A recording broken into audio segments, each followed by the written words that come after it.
পয়লা বৈশাখের দিন বাড়িতে ইয়া বড় গলদা চিংড়ি তার সাথে দেশি মুরগির মাংস জমিয়ে দুজনে মিলে খাওয়া দাওয়া করলাম। সো হ্যালো গাইস, কেমন আছো তোমরা সবাই?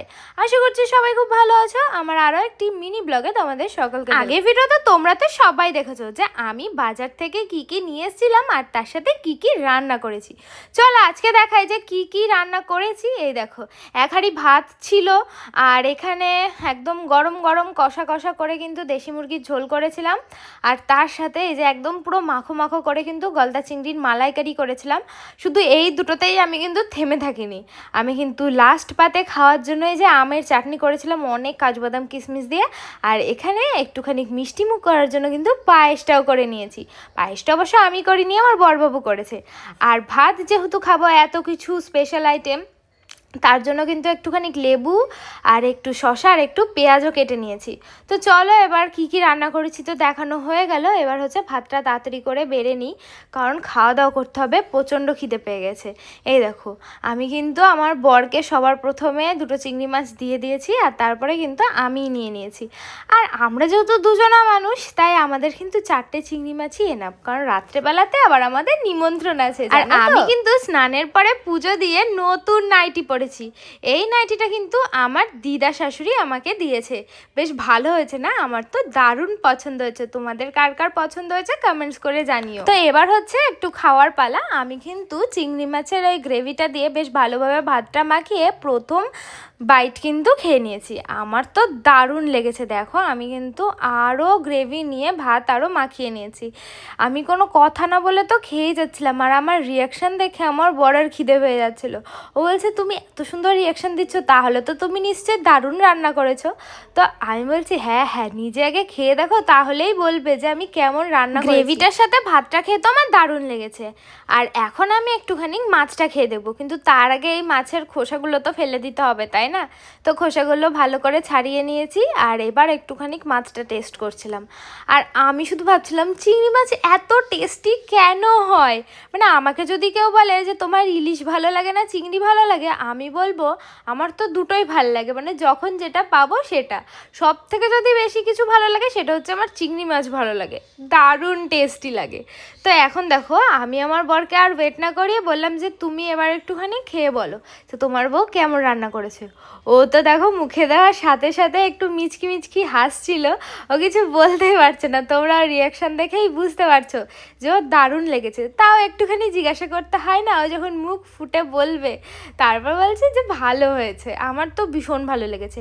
মানে সারাদিন ধরে যার জন্য কষ্ট করে রান্না করেছি সে যদি খেয়ে বলে ভালো হয়েছে, তাহলে কিন্তু মানে আরও বেশি ভালো লাগে, তাই না? তো এখন দেখো, চিংড়ি মাছের খোসাটা আমি বেশ ভালোভাবে ছাড়িয়ে নিচ্ছিলাম। আর সব থেকে বিরক্তিকর এই জিনিসটাই লাগে, এই খোসা মাছের এই খোসা ছাড়াতে আমার কতক্ষণ টাইম লেগে গেছে দেখো। আর আমি কিন্তু মাথাটা খেতে হেভি ভালোবাসি, মানে মাথাটা চিবিয়ে চিবিয়ে খেতে যা সুন্দর লাগে না। আচ্ছা, তোমরা কে কে চিংড়ি মাছের মাথা খাও এরকম চিবিয়ে চিবিয়ে? অবশ্যই কমেন্টস করে জানাবে। আমার তো দারুণ লাগে, মনে হয় মানে পুরো মাছটাই হচ্ছে টেস্টে ভরা, একটুও ফেলা যায় না। তো আমি তো এখন আনন্দ সহকারে নাচতে নাচতেই খাচ্ছিলাম। মানে নিজে এত সুন্দর রান্না করেছি তাই আমি কিন্তু আনন্দে নাচ শুরু করে দিয়েছি। আর জানো তো, আমার হাতের চিংড়ি মালাইকারি যারা যারা খায় তারা সবাই বলে যে এই জিনিসটা আমি নাকি হেভি সুন্দর রান্না করি। তো যাই হোক, এখন কিন্তু আমার একটা চিংড়ি মাছ খাওয়া হয়ে গেছে আর একটা রেখে দেবো আমি, ওটা মাংস খাওয়ার পরে তারপরে খাবো। তো এখন আমার বরকে বলেছিলাম তুমি একটু মাছটা খেয়ে বলো যে তোমার কেমন লেগেছে। দেখো, ওরও তো খোসা ছাড়াতে কতক্ষণ টাইম লাগছে। আর আমি না মাছের মধ্যে কাঠিটা দিয়েছিলাম যাতে মাছটা স্ট্রেট থাকে, না হলে তো একদম পুরো বেঁকে যেত। তো বলছিল মাছটা দারুণ খেতে, সত্যি দারুণ লেগেছে। তোমরা কারা কারা চিংড়ি মাছের মালাইকারি খেতে ভালোবাসো অবশ্যই কিন্তু কমেন্টস করে। চিংড়ি মাছ দিয়ে খাওয়ার পরেই সোজা চলে গেছিলাম নেক্সট আইটেম দেশি মুরগির ঝোল। আর এখন আমি কিন্তু বেশ ভালো ভালো পিস দেখে আমার বড়বাবুকে দিয়ে দিয়েছি। তো যেহেতু একটা মুরগি ছিল তাই দুটো লেগ পিস হবে, একটা ওকে দিয়েছি আর একটা আমি খুঁজে নিজের জন্য বের করছিলাম। ওটা একদম তলায় চলে গেছিলো তাই খুঁজে খুঁজে বের করতে। আর জানো তো, আমি যখন দেশি মুরগিটা আজকে রান্না করেছি তখন কিন্তু আমি কাঁচা লঙ্কা দিয়েই রান্না করেছি। তোমরা যারা আমার ভিডিও দেখো তারা অবশ্য জানো যে আমি তরকারিটা খুব একটা বেশি শুকনো লঙ্কা ইউজ করি না, আমি কাঁচা লঙ্কা দিয়ে রান্নাটা করার চেষ্টা করি। এটা আমি আমার মায়ের কাছ থেকে শিখেছি। তো দেখো লেগ পিসটা খুঁজে পেয়ে গেছি, এখন একটুখানি টেস্ট করলাম। আর লেগ পিসে খুব একটা বেশি মাংস ছিল না, যাই হোক আমার তো দারুণ টেস্টি লেগেছে। তো একটুখানি গ্রেভি আর একটুখানি আলু দিয়ে বেশ ভালোভাবে ভাতটা মাখিয়ে নিয়েছি। এবার একটুখানি খেয়ে দেখবো যে কেমন হয়েছে ভাতটা খেতে। ভাতটা খেতেও তো আমার দারুণ লেগেছে। আর একটুখানি মাংস, একটুখানি পেঁয়াজ এরমভাবে নিয়ে কিন্তু আমি খাচ্ছিলাম। আর হ্যাঁ, আমি কিন্তু ওপর দিয়ে একটুখানি ধনেপাতা ছড়িয়ে দিয়েছিলাম যাতে একটুখানি ভালো গন্ধ বেরোয়। আর দেখো এখন পুরো একদম ঝোল দিয়ে একদম চুপু চুপু করে কিন্তু আমি মাখিয়ে নিয়েছি। আর সাথে লেবু ছিল, আর লেবু দিয়ে খেতে যা অসাধারণ লাগছিল না। তারপর ভাবলাম একটু হেভেন বাইট নিই, অনেক দিন নেওয়া হয় না, তাই একটু মাংস, একটু আলু, একটু পেঁয়াজ আর একটু ভাত দিয়ে বেশ একটা দারুণ বাইট নিয়েছি। জাস্ট মুখে দিয়ে আমি তো ভাবছিলাম যে আমি কি খাচ্ছি, এটা এত সুন্দর কেন রান্না করি। তোমরা বলো, তোমরা পয়লা বৈশাখের দিন বাড়িতে কি কি রান্না করেছো? আমি দেখো গলদা চিংড়ি আর এই দেশি মুরগি করেই মনে হচ্ছিল কত কিছু আমি বাড়িতে রান্না করে ফেলেছি। তো দুজনে মিলে তো গল্প করতে করতে বেশ জমিয়েই খাওয়া দাওয়া করছিলাম। তারপরে আমার মনে পড়লো যে আমার বরের কাছ থেকে তো রিভিউ নেওয়া হয়নি যে মাংসের ঝোলটা কেমন হয়েছে।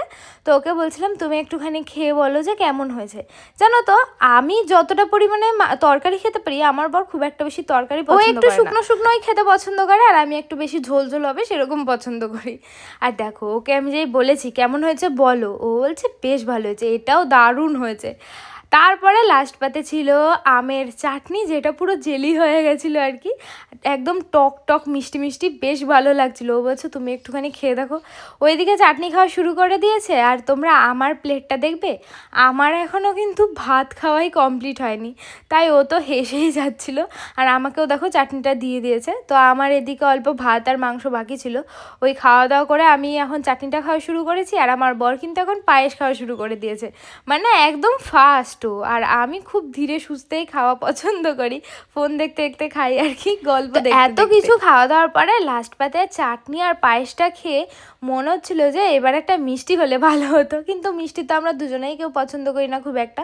তো যাই হোক বন্ধুরা, পয়লা বৈশাখের দিন কিন্তু আমরা দুপুরবেলা জমিয়ে খাওয়া দাওয়া করেছি, যেহেতু অনেক কিছু রান্না হয়েছিল বাড়িতে। তোমরা পয়লা বৈশাখের দিন বাড়িতে কি কি রান্না করেছিলে অবশ্যই কিন্তু কমেন্টসে জানিও। আর হ্যাঁ, আজকে ভিডিওটা কেমন লাগলো অবশ্যই কমেন্টসে জানিও, ভালো লাগলে লাইক শেয়ার করো, আমার পেজটা ফলো করো। তো আজকের জন্য বাই, দেখা হচ্ছে next video, bye bye, love you.